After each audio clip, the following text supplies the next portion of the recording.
Stellt euch für einen Moment vor, ihr erwacht an einem kalten Morgen des 13. Jahrhunderts. Eure Finger sind taub, nicht wegen der Temperatur, sondern wegen etwas viel Unheilvolleres. Ein kleiner weißlicher Fleck ist über Nacht auf eurem Arm erschienen, glatt wie die Haut eines Toten, gefühllos bei Berührung. Ihr kneift, drückt, stecht sogar mit einer Nadel hinein, nichts. Es ist, als wäre dieser Teil von euch bereits gestorben, während der Rest noch lebt. Dies ist das erste Flüstern einer der gefürchtetsten Krankheiten der Menschheit. Eine Seuche, die nicht schnell tötet, sondern eure Menschlichkeit Stück für Stück verschlingt, euch in einen liebenden Geist verwandelt. Eine Krankheit, die Könige zittern und Heilige weinen ließ. Eine Plage, die nicht nur Körper, sondern die Seele der mittelalterlichen Gesellschaft selbst formte. Willkommen zur schrecklichen Geschichte der Lepra. Wenn ihr in die dunkelsten Geschichten der Medizin eintauchen wollt, abonniert den Kanal und aktiviert die Glocke. Jede Woche erkunden wir die finstersten Ecken der menschlichen Vergangenheit.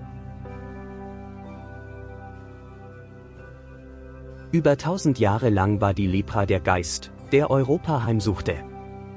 Sie war nicht nur eine Krankheit, sie war ein bürgerliches Todesurteil, ein göttlicher Erlass der Unreinheit, eine langsame und unausweichliche Verwandlung von Mensch zu Monster.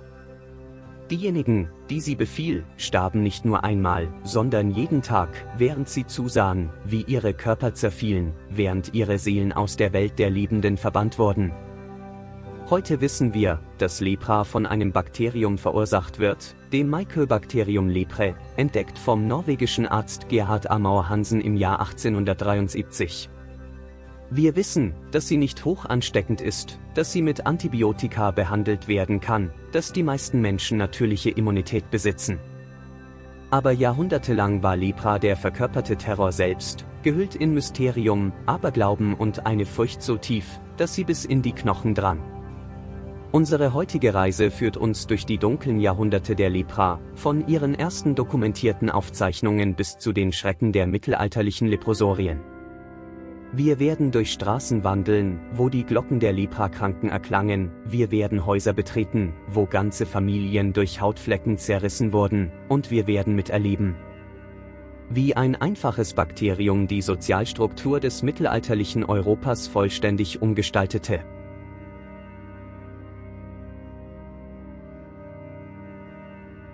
Die Lepra wurde nicht in Europa geboren.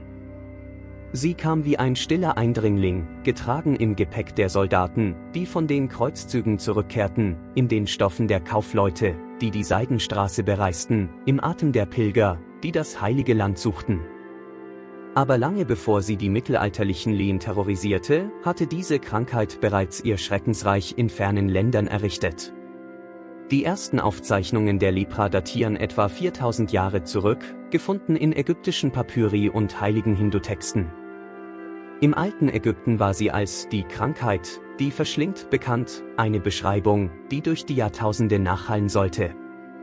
Mumien, die in den Sanden des Nils entdeckt wurden, tragen bis heute die unverkennbaren Spuren der Lepra in ihren Knochen, stumme Zeugen jahrtausendelangen Leidens. Im alten Indien wurde Lepra im Sashrota Samhita erwähnt, einem 2000 Jahre alten medizinischen Text, wo sie als Kushta beschrieben wurde, ein Wort, das Inder noch heute erschaudern lässt. Die Texte beschrieben Symptome, die tragisch vertraut werden sollten, Flecken, die Farbe und Gefühl verloren, Geschwüre, die nicht heilten, Finger, die sich wie Krallen krümmten. Aber es war im 6. Jahrhundert, dass die Lepra ihren unbarmherzigen Marsch durch Europa begann. Byzantinische Soldaten, die von Feldzügen im Nahen Osten zurückkehrten, brachten mehr als nur Ruhm und Schätze mit. Sie trugen unsichtbares Gepäck, das sich bald wie Feuer über den Kontinent ausbreiten sollte. Es war der Beginn einer Schreckensära, die Jahrhunderte dauern sollte. Die ersten europäischen Beschreibungen der Lepra erscheinen in den Schriften von Ärzten wie Paulus von Egina, der die Krankheit als Elephantiasis beschrieb, nicht weil sie einem Elefanten ähnelte, sondern weil die Haut der Kranken dick und rau wie Leder wurde. Er schrieb über Patienten, deren Gesichter sich allmählich entstellten, deren Stimmen heiser und gespenstisch wurden, deren Gliedmaßen einfach verschwanden.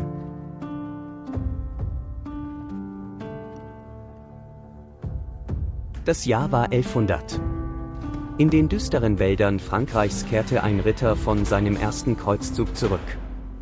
Seine Hände, einst fest am Schwertgriff, zitterten nun leicht. Es war nicht die Furcht vor dem, was er in Jerusalem gesehen hatte, sondern etwas viel Schlimmeres: ein kleiner Hautbereich an seinem rechten Arm hatte jede Empfindung verloren. Als seine Frau diese Stelle in jener ersten Nacht zu Hause berührte, fühlte er nichts. Es war, als wäre ein Teil von ihm bereits gestorben. Dieser anonyme Ritter war nur einer von Tausenden, die die Lepra ins Herz des mittelalterlichen Europas brachten. Die Krankheit kam nicht wie ein plötzlicher Sturm, sondern wie ein Nebel, der sich langsam durch die Poren der Gesellschaft infiltrierte. Zuerst waren es die Kreuzfahrer, dann die Kaufleute, die Pilger, die Söldner. Jeder trug die Samen einer Tragödie mit sich, die Jahrhunderte dauern sollte. Die Lepra fand im mittelalterlichen Europa die perfekte Umgebung zum Gedeihen. Die Städte waren erstickende Anhäufungen von Menschlichkeit, wo Hygiene ein fernes Konzept und enger Kontakt unvermeidlich war. Ganze Familien schliefen in gemeinsamen Betten, Kleidung wurde selten gewaschen, und sauberes Wasser war ein Luxus, den sich wenige leisten konnten. Es war ein Festmahl für Mycobacterium leprae. Die ersten dokumentierten Fälle in Europa erscheinen in klösterlichen Chroniken des 8. Jahrhunderts. Möncheschreiber, mit zitternden Federn, dokumentierten seltsame Fälle: ein Mann, dessen Gesicht entstellt wurde, eine Frau, deren Finger wie trockene Blätter schrumpften, Kinder, geboren mit dem Zeichen des göttlichen Fluchs. Sie verstanden nicht, dass sie den Beginn einer Pandemie dokumentierten, die die nächsten 400 Jahre prägen sollte. Im Jahr 1200 hatte sich die Lepra fest in ganz Europa etabliert. Frankreich, England, Deutschland, Italien, keine Region entkam ihren Krallen. Es wird geschätzt, dass auf dem Höhepunkt der Epidemie, zwischen dem 12. und 13. Jahrhundert, allein in Frankreich mehr als 19.000 Leprosorien existierten. Für jedes Leprosorium Hunderte zerstörte Leben, Tausende zerrüttete Familien. Die Krankheit wählte ihre Opfer nicht aus. Könige wie Balduin IV. Von Jerusalem, bekannt als der Leprakönige, Adlige, Bauern, Kleriker, alle waren vor dieser demokratischen Plage gleich. Aber in der ärmeren Bevölkerung fand die Lepra ihren fruchtbarsten Boden, wo Unterernährung und prekäre Lebensbedingungen den Weg für ihre stille Installation bereiteten.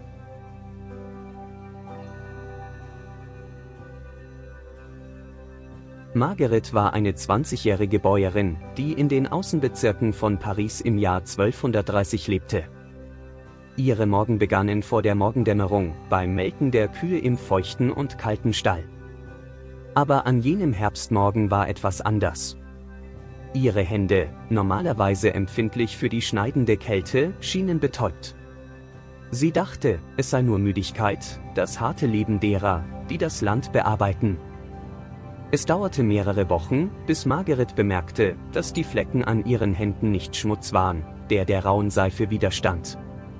Es waren Hautbereiche, die ihre natürliche Farbe verloren hatten und blass wie Winterschnee geworden waren. Wenn sie diese Bereiche kniff, spürte sie keinen Schmerz. Es war wie das Berühren der Haut eines Leichnams. Die ersten Zeichen der Lepra waren heimtückisch, fast unmerklich. Die Krankheit begann ihr unheimliches Werk von innen nach außen und griff zuerst die peripheren Nerven an, jene zarten Fäden, die Empfindungen von der Haut zum Gehirn leiten. Die Opfer begannen, die Fähigkeit zu verlieren, Schmerz, Temperatur und Berührung in bestimmten Körperbereichen zu spüren. Paradoxerweise war der Verlust des Schmerzes der Beginn einer viel größeren Qual. Die mittelalterliche Lepra wurde von den Ärzten der Zeit in 2 Hauptformen klassifiziert, basierend auf klassischen Beschreibungen, die Leonine und die Tuberöse. Die Leonine entstellte das Gesicht und ließ es wie eine Löwenmähne aussehen, daher der Name. Die Augenbrauen verdickten sich, die Nase wurde breit und flach, die Lippen wurden dick und rissig. Es war eine langsame und unaufhaltsame Verwandlung von Mensch zu etwas, was die Zeitgenossen als monströs betrachteten. Die tuberöse Form bedeckte den Körper mit Knötchen und Schwellungen, die schließlich ulzerierten und Wunden schufen, die nie vollständig heilten. Der Geruch war unverwechselbar, ein süßer und fauliger Duft, der die Anwesenheit eines Leprakranken ankündigte, bevor er überhaupt gesehen wurde. Die Menschen lernten, diesen Geruch zu erkennen und vor ihm zu fliehen, als wäre es der Atem des Todes selbst. Aber vielleicht der grausamste Aspekt der Lepra war ihre Langsamkeit. Es war kein schneller Tod wie die Pest oder Cholera. Es war eine graduelle Degradation, die Jahrzehnte dauern konnte. Die Opfer hatten mehr als genug Zeit, ihre Verschlechterung zu betrachten, das Grauen in ihren eigenen Spiegeln wachsen zu sehen, zu bezeugen, wie diejenigen, die sie liebten, sich allmählich entfernten, bis nur noch ihr eigener Schatten blieb. Kapitel 4 – Das Urteil über die Körper, 13:30 Uhr, 17 Uhr. Das Jahr war 1245. In der kleinen Stadt Reims läutete die Kirchenglocke langsam an einem Wintermorgen. Aber es war nicht für einen Toten, es war für Pierre, den Schmied, der noch atmete, noch ging, noch sprach. Die Glocke läutete, weil Pierre für tot für die Welt der Lebenden erklärt worden war. Er war leprakrank. Die Diagnose der Lepra im mittelalterlichen Europa war nicht nur ein medizinisches Verfahren, es war ein Ritual des zivilen Todes, ein Urteil, das definitiv die Reinen von den Unreinen trennte. Als die ersten Leprafälle in einer Gemeinschaft auftraten, war es notwendig, Methoden zur Identifizierung der Krankheit zu entwickeln. So entstand eine der unheimlichsten Praktiken der mittelalterlichen Medizin, das Judicium Leprosorum, das Urteil über die Leprakranken. Dieses Urteil wurde von einer Kommission durchgeführt, die aus Ärzten, Chirurgen, Badern, Klerikern und, ironischerweise, anderen bereits bestätigten Leprakranken bestand. Der Verdächtige wurde vollständig entkleidet und unter dem grellen Tageslicht untersucht. Jeder Zentimeter Haut wurde geprüft, jeder Fleck hinterfragt, jeder gefühllose Bereich mit Nadeln und glühendem Eisen getestet. Die mittelalterlichen Prüfer hatten eine Reihe grausamer, aber effektiver Tests entwickelt. Sie stachen Nadeln in verdächtige Bereiche, wenn es keinen Schmerz gab, war es ein Zeichen der Krankheit. Sie tropften heißes Wachs auf die Haut, das Fehlen eines Reflexes deutete auf Lepra hin. Sie untersuchten die Körperhaare, bei Lepra fielen normalerweise die Augenbrauen und Nasenhaare aus. Sie beobachteten die Augen, Trockenheit und Verlust der Wimpern waren eindeutige Zeichen. Aber es gab auch Tests, die uns heute absurd erscheinen, basierend auf den medizinischen Theorien der Zeit. Sie prüften, ob der Verdächtige zwischen kaltem und warmem Wasser unterscheiden konnte, wenn er es nicht sehen konnte. Sie analysierten seinen Urin und suchten nach einer spezifischen Farbe, die angeblich die Anwesenheit der Krankheit anzeigte.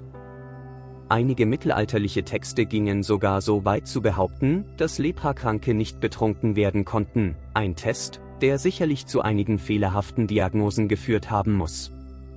Der schrecklichste dieser Tests war der Spiegeltest. Der Verdächtige wurde vor einen polierten Metallspiegel gestellt und gefragt, was er sah. Die mittelalterliche Theorie besagte, dass Leprakranke sich nicht erkennen konnten, weil ihre Seele bereits begonnen hatte, sich vom Körper zu trennen. In Wirklichkeit erkannten sich viele tatsächlich nicht aus übernatürlichen Gründen, sondern weil die allmähliche Entstellung ihrer Gesichter so sehr verändert hatte, dass sie sich selbst fremd geworden waren. Wenn das Urteil positiv war, begann eines der makabren Rituale des mittelalterlichen Europas, die Totenmesse für einen Lebenden. Der Neudiagnostizierte wurde in die Kirche gebracht, wo eine vollständige Beerdigung zu seinen Ehren gefeiert wurde. Er lag auf dem Boden, während der Priester dieselben Gebete rezitierte, die über echte Leichen gesprochen wurden. Erde wurde über seinen Körper geworfen. Für alle rechtlichen und sozialen Zwecke war diese Person gestorben. Diese Geschichte beginnt gerade erst, ihre tiefsten Schrecken zu enthüllen. Wenn ihr von diesen düsteren Berichten aus der Vergangenheit fasziniert seid, hinterlasst ein Like und kommentiert, welcher Aspekt der mittelalterlichen Medizin euch am meisten beeindruckt.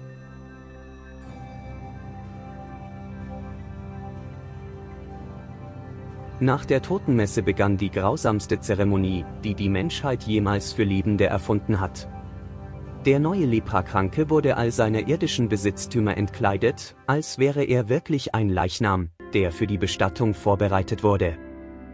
Seine Kleidung wurde öffentlich verbrannt, nicht nur aus Ansteckungsangst, sondern als Symbol dafür, dass sein früheres Leben zu Ende war. Dann kamen die neuen Besitztümer seiner neuen Existenz, eine graue oder braune Tunika, die Farbe der Erde und des Todes, die er für den Rest seines Lebens tragen sollte. Ein paar dicke Handschuhe, um seine entstellten Hände zu verbergen. Ein breitkrempiger Hut, um das Gesicht zu verdecken. Und das schrecklichste aller Symbole, eine hölzerne Rassel, klein und einfach, aber deren Klang zur Ankündigung seiner verfluchten Anwesenheit werden würde. Die Rassel, oder Klapper auf Englisch, Klapper auf Deutsch, war die Glocke der Verdammten. Wohin auch immer der Leprakranke ging, musste er sie ständig schütteln und alle vor seiner Annäherung warnen. Das trockene und wiederholte Geräusch von Holz gegen Holz wurde zu einem der gefürchtetsten Klänge des mittelalterlichen Europas. Kinder lernten von klein auf zu rennen, wenn sie dieses Geräusch hörten. Erwachsene machten das Kreuzzeichen. Es war der Klang des Todes, der unter den Lebenden wandelte. Aber die Grausamkeit des Rituals hörte dort nicht auf. Der neue Leprakranke erhielt auch eine Reihe von Regeln, die jeden Moment seiner verbleibenden Existenz regieren würden. Er dürfte niemals eine Kirche während der Gottesdienste betreten, er konnte nur durch ein spezielles Fenster beobachten, das Leprafenster, das für diesen makabren Zweck gebaut wurde. Er dürfte nichts berühren, was andere benutzen würden. Er dürfte nicht durch enge Straßen gehen, wo er andere mit seinem Atem kontaminieren könnte. Die Verbannung aus dem Sexualleben war total. Ehen wurden automatisch zum Zeitpunkt der Diagnose aufgelöst. Kinder wurden leprakranken Eltern weggenommen und Verwandten oder dem Staat übergeben. Menschliche Berührung, dieses Grundbedürfnis aller Lebewesen, wurde verboten. Der Leprakranke wurde zu einer Insel verwesenden Fleisches in einem Ozean unberührbarer Menschlichkeit. Die Wirtschaft der Lepra war ebenso grausam. Alle Besitztümer des Leprakranken wurden sofort konfisziert, seine Länder, sein Haus, seine Tiere, seine Werkzeuge. Schließlich kann ein Toter keine Eigenschaften besitzen. Einige hatten Glück und erhielten eine kleine Rente von der Kirche oder von frommen Verwandten.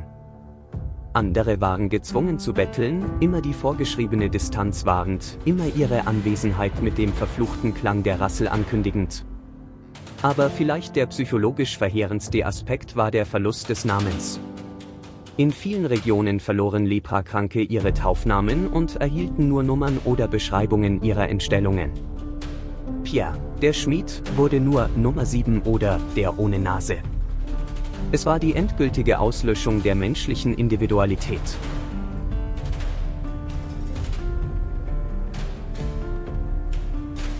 In den Außenbezirken von Paris, nur 2 Meilen von der Stadt entfernt, erhob sich einer der düstersten Orte des mittelalterlichen Europas, das Leprosorium von Saint-Lazare. Im 12. Jahrhundert gegründet, beherbergte es zu einer Zeit mehr als 1500 Leprakranke, als Paris selbst nur etwa 100.000 Einwohner hatte. Es war eine Stadt innerhalb der Stadt, aber eine Stadt der lebenden Toten. Die Leprosorien, oder Lazaruses, wie sie in Bezug auf den biblischen Lazarus bekannt waren, entstanden in ganz Europa als verzweifelte Antwort auf die wachsende Lepraepidemie. Auf dem Höhepunkt der Pandemie gab es mehr als 2000 Leprosorien allein in Frankreich, 1200 in England und Hunderte verstreut über Deutschland, Italien und andere Königreiche. Es waren wahre Nekropolen für die Lebenden. Die Architektur dieser Orte spiegelte ihre makabere Funktion wider. Hohe Steinmauern trennten die Leprakranken von der Außenwelt. Schwere Tore schlossen sich für immer hinter denen, die eintraten, denn das Verlassen war keine Option. Im Zentrum stand eine Kapelle, wo die Leprakranken den Gottesdiensten durch Gitter zusahen, wie Gefangene, die die Freiheit beobachteten. Rundherum befanden sich Reihen kleiner Steinzellen, jede beherbergte eine verlorene Seele. Das Leben innerhalb eines Leprosoriums wurde von starren Regeln regiert, die die Existenz noch elender machten. Die Bewohner erwachten um 4 Uhr morgens zum Klang einer Glocke für die ersten Gebete. Der Tag war zwischen einfachen Arbeiten aufgeteilt, diejenigen, die noch funktionierende Finger hatten, webten, nähten oder machten Korbwaren, und langen Stunden der Betrachtung ihrer verfluchten Lage.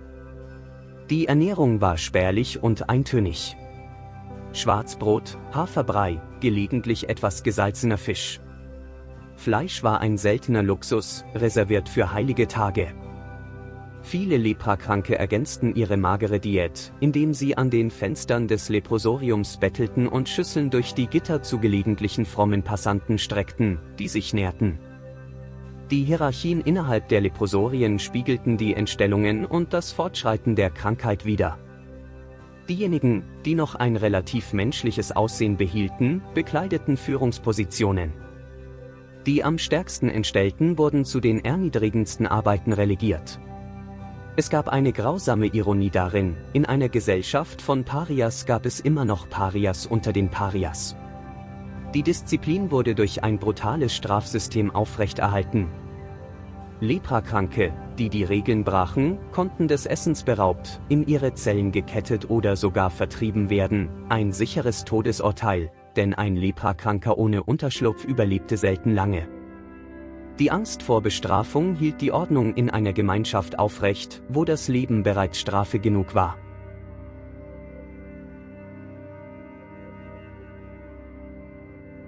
Bruder Anselm war ein Benediktinermönch, der sein Leben der Pflege von Leprakranken im Kloster Cluny widmete.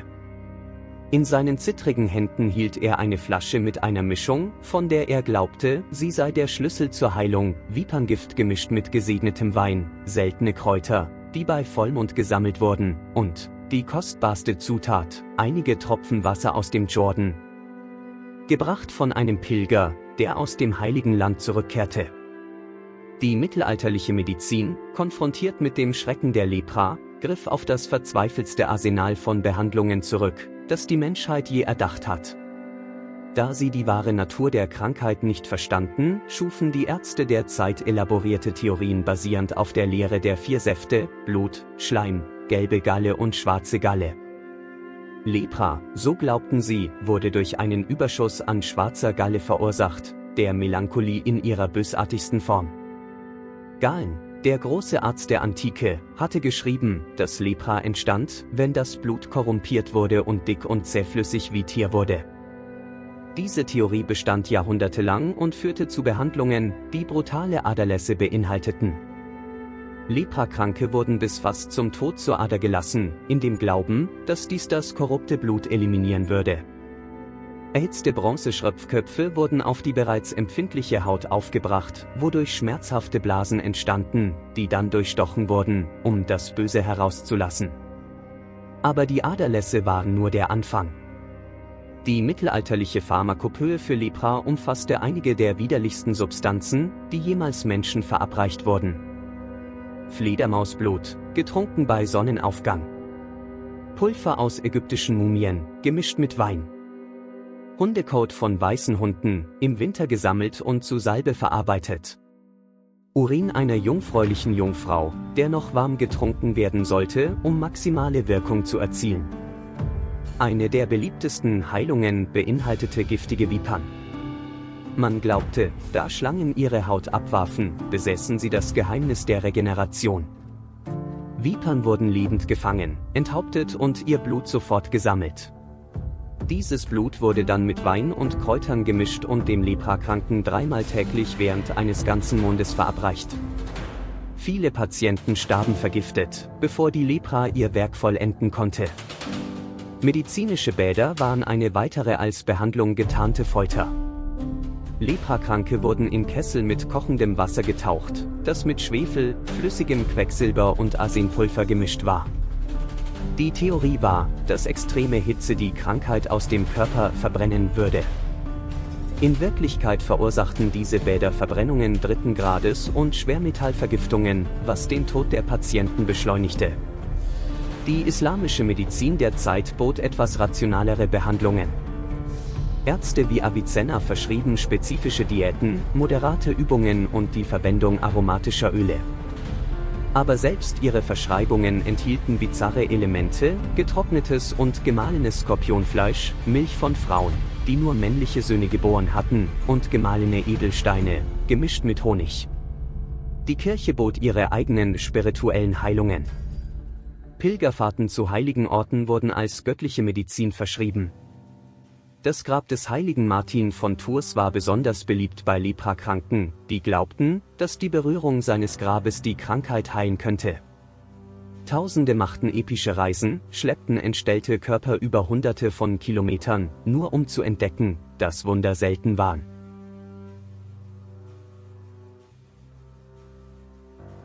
Balduin war erst 13 Jahre alt, als die ersten Zeichen erschienen. Es war das Jahr 1174, und er war der Erbe des Königreichs Jerusalem, einer der kostbarsten Juwelen der mittelalterlichen Christenheit. Während einer Fechtunde mit seinem Tutor spürte der junge Prinz nicht, wie die Klinge tief in seinen rechten Arm schnitt. Es gab keinen Schmerzensschrei, keine Tränen, nur Blut, das aus einer Wunde floss, die er nicht einmal bemerkt hatte. Die Geschichte von Balduin IV., der als der Leprakönig bekannt werden sollte, ist vielleicht das dramatischste Beispiel dafür, wie Lepra weder gesellschaftliche Position noch irdische Macht respektierte. Sohn von Amalrich I. von Jerusalem, war Balduin dazu bestimmt, das strategischste Königreich der Zeit zu regieren, die Brücke zwischen dem christlichen Westen und dem islamischen Osten. Stattdessen wurde sein Leben zu einem verzweifelten Kampf gegen eine Krankheit, die sein Königreich in eine Tragödie verwandeln sollte. Als Balduin 1174 im Alter von 13 Jahren zum König gekrönt wurde, war sein Zustand bereits den innersten Kreisen des Hofes bekannt. Aber es war noch ein tödliches Geheimnis, zu enthüllen, dass der König von Jerusalem leprakrank war, könnte den Zusammenbruch des Königreichs verursachen. Wie könnte ein Leprakranker die Kreuzzüge anführen? Wie würden die Barone Befehle von jemandem akzeptieren, der als von Gott verflucht galt? Die ersten Jahre seiner Herrschaft waren eine elaborierte Pantomime. Balduin trug ständig Handschuhe und behauptete, er schütze seine Hände für den Krieg. Verzierte Masken bedeckten sein Gesicht während öffentlicher Audienzen, angeblich als Symbol der Majestät. Seine Berater verbreiteten Gerüchte, dass der König ein Keuschheitsgelübde abgelegt habe, was erklärte, warum er niemals heiraten würde, während die Wahrheit war, dass niemand sich mit einem Leprakranken vereinigen würde, selbst wenn er König wäre. Aber die Lepra kümmerte sich nicht um Krönungen oder königlichen Pomp. Langsam, unerbittlich, tat die Krankheit ihr unheilvolles Werk. Balduins Hände begannen sich zu verformen, seine Finger krümmten sich wie Krallen. Seine Sicht begann zu versagen, als die Lepra seine Augen angriff. Seine Stimme wurde heiser und gespenstisch. Dennoch regierte er mit einer Entschlossenheit, die sowohl Verbündete als auch Feinde überraschte. Die grausamste Ironie von Balduins Geschichte war, dass er sich als brillanter Militärstratege erwies. Selbst während sein Körper verfiel, blieb sein Geist scharf wie eine Klinge. 1177, in der Schlacht von Mongisart, führte Balduin persönlich eine Kavallerieattacke gegen Saladin, den großen muslimischen Führer. Stellt euch die Szene vor, ein leprakranker König, mit einem silbernen Maskengesicht, führt 800 Ritter gegen eine Armee von 26.000 Mann und gewinnt. Aber militärische Siege konnten die schreckliche Wahrheit nicht lange verbergen. Im Jahr 1180, als Balduin erst 19 Jahre alt war, wurde sein Zustand unmöglich zu verheimlichen. Seine Finger waren verfault und abgefallen. Sein Gesicht war so entstellt, dass es selbst bei Höflingen, die an die Brutalitäten des Krieges gewöhnt waren, Horror verursachte. Er konnte nicht mehr allein ein Pferd besteigen. An diesem Punkt traf Balduin eine der außergewöhnlichsten Entscheidungen der mittelalterlichen Geschichte. Er berief die Barone des Königreichs ein und enthüllte öffentlich seinen Zustand. In einer Szene, die aus einer griechischen Tragödie zu stammen schien, entfernte der junge König seine Maske vor dem versammelten Hof und enthüllte ein Gesicht, das kaum noch menschlich schien. Seht euren König, soll er gesagt haben, und entscheidet, ob ich noch eure Treue verdiene. Die Antwort war überraschend. Anstatt zu rebellieren, knieten viele Barone vor Balduin nieder, beeindruckt von seinem Mut. Aber die Enthüllung besiegelte das Schicksal des Königreichs. Balduin starb 1185 im Alter von 24 Jahren und hinterließ ein fragmentiertes Königreich, das bald von Saladin zurückerobert werden sollte. Der Leprakönig war zu einem Symbol sowohl für Heldentum als auch für menschliche Tragödie geworden.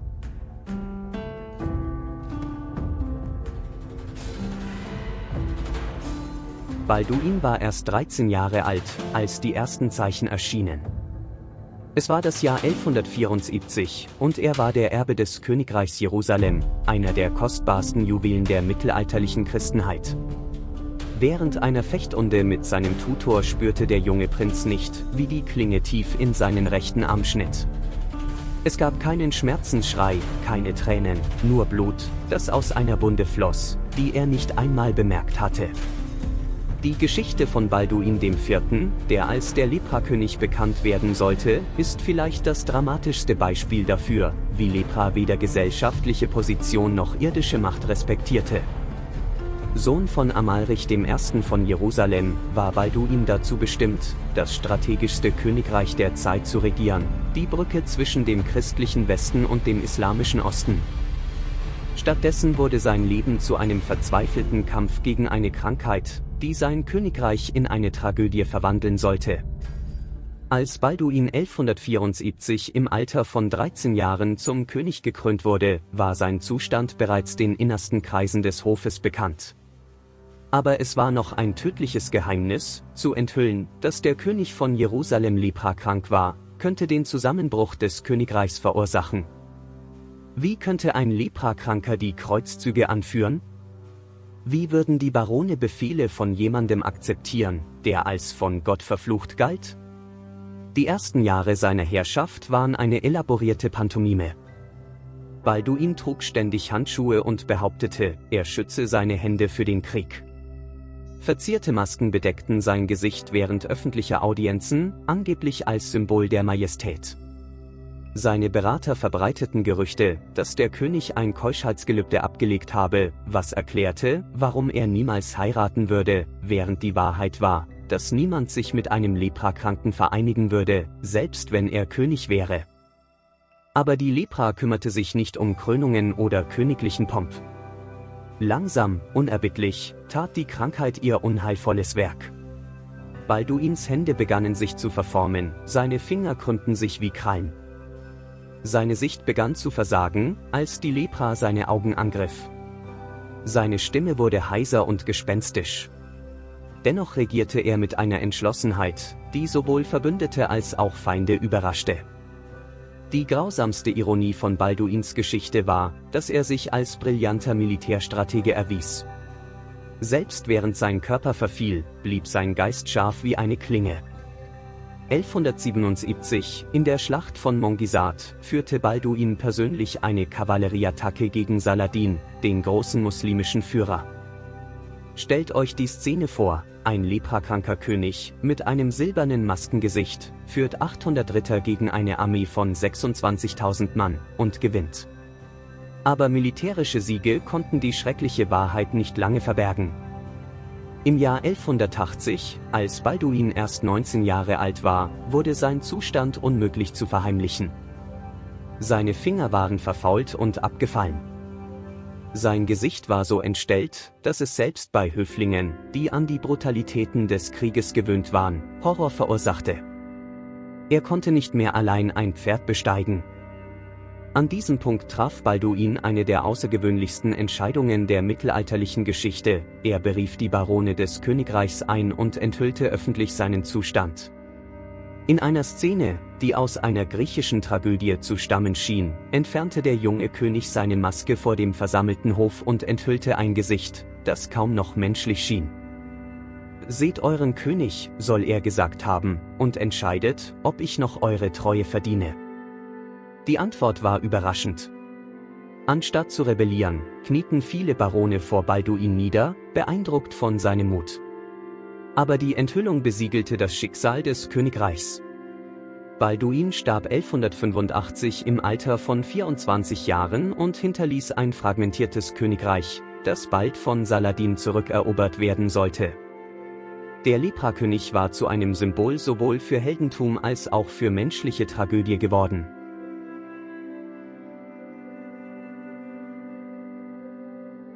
Das Jahr war 1490. In den Straßen von Paris geschah etwas Außergewöhnliches, oder besser gesagt, es hörte auf zu geschehen. Zum ersten Mal in fast 300 Jahren hallte kein Rasselklang durch die engen Gassen. Die Leprosorien, die einst Tausende verlorener Seelen beherbergten, waren nun fast leer.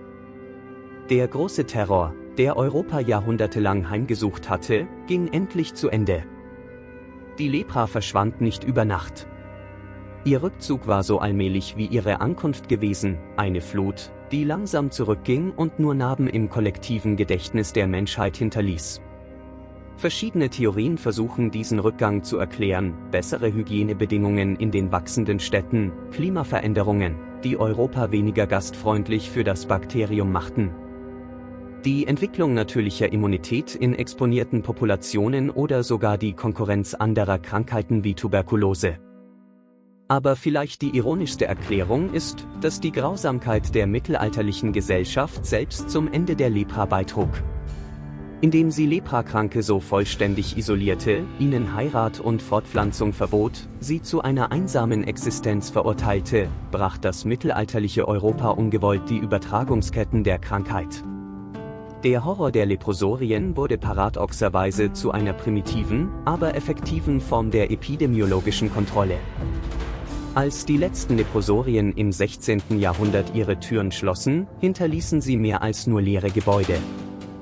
Sie hatten die europäische Psyche tiefgreifend geprägt und eine tiefe und dauerhafte Furcht vor Kontamination und sozialer Ausgrenzung geschaffen.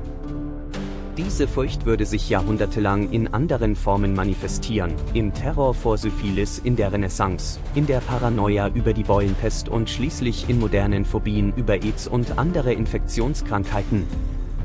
Die mittelalterliche Lepra hinterließ auch ihre Spuren in der Sprache selbst. Das Wort leprakrank wurde zum Synonym für sozialen Paria, für jemanden, der gemieden und gefürchtet werden sollte. Ausdrücke wie mit der Beißzange anfassen haben ihre Ursprünge in den mittelalterlichen Methoden des Umgangs mit Leprakranken. Die Architektur europäischer Städte selbst wurde von der Notwendigkeit beeinflusst, Räume für die Ausgrenzung der Unerwünschten zu schaffen. Aber es gab auch positive Hinterlassenschaften. Die Leprosorien waren die Vorläufer der modernen Krankenhäuser und entwickelten Techniken der Langzeitpflege und medizinischen Institutionsverwaltung. Die Notwendigkeit, Leprakranke zu versorgen, führte zur Entwicklung religiöser Orden, die sich ausschließlich der Medizin widmeten, wie die Hospitaliter. Viele der Hygiene- und Isolierungspraktiken, die für den Umgang mit Lepra entwickelt wurden, wurden zu Grundlagen der modernen Medizin. Heute wissen wir, dass Lepra, offiziell bekannt als Hansenkrankheit, noch immer existiert. Etwa 200.000 neue Fälle werden jährlich gemeldet, hauptsächlich in Indien, Brasilien und anderen tropischen Ländern. Aber die moderne Krankheit ist völlig anders als der mittelalterliche Terror. Antibiotika wie Depsen und Rifampicin können Lepra vollständig heilen, wenn sie früh verabreicht werden. Die meisten Menschen besitzen natürliche Immunität. Und das Stigma, obwohl in einigen Kulturen noch vorhanden, ist nicht mit dem absoluten Horror vergleichbar, den die Krankheit im mittelalterlichen Europa inspirierte. Die Geschichte der Lepra lehrt uns eine tiefe Lektion über die Macht der Furcht und Unwissenheit. Jahrhundertelang verwandelte die Menschheit eine relativ einfache bakterielle Krankheit in ein Monster, das nicht nur Körper, sondern ganze Seelen und Gesellschaften verschlang. Der wahre Horror der mittelalterlichen Lepra lag nicht in der Krankheit selbst, sondern in der menschlichen Reaktion darauf, in der scheinbar unendlichen Fähigkeit der Menschheit, zusätzliches Leiden zu schaffen, wo bereits genug Schmerz existierte. Wenn wir zurückblicken auf jene einsamen Gestalten, die durch die mittelalterlichen Straßen wandelten, mit ihren Rasseln, die ihre verfluchte Anwesenheit ankündigten, müssen wir uns daran erinnern, dass es Menschen wie wir waren. Sie hatten Träume, Ängste, Hoffnungen und Liebe. Die Lepra raubte ihnen viel mehr als Finger und Nasen, sie raubte ihre Menschlichkeit in den Augen der Welt. Mögen ihre Geschichten uns als ewige Erinnerung dienen, dass unsere wahre Stärke als Spezies nicht in unserer Fähigkeit liegt, auszugrenzen und zu verurteilen, sondern in unserer Fähigkeit, einzuschließen und zu heilen. Der Albtraum der mittelalterlichen Lepra ist endlich zu Ende gegangen. Aber ihre Lektionen hallen durch die Jahrhunderte und flüstern uns zu, dass der größte Horror jeder Epidemie niemals die Krankheit selbst war, sondern wie wir uns entscheiden, diejenigen zu behandeln, die mit ihr leiden. Wenn diese Reise durch die Schrecken der Vergangenheit euch berührt hat, abonniert den Kanal Pestdoktor für weitere düstere Geschichten der Medizin. Und denkt daran, indem wir die Fehler der Vergangenheit verstehen, können wir eine mitfühlendere Zukunft bauen. Bis zur nächsten Reise durch die dunklen Korridore der Geschichte.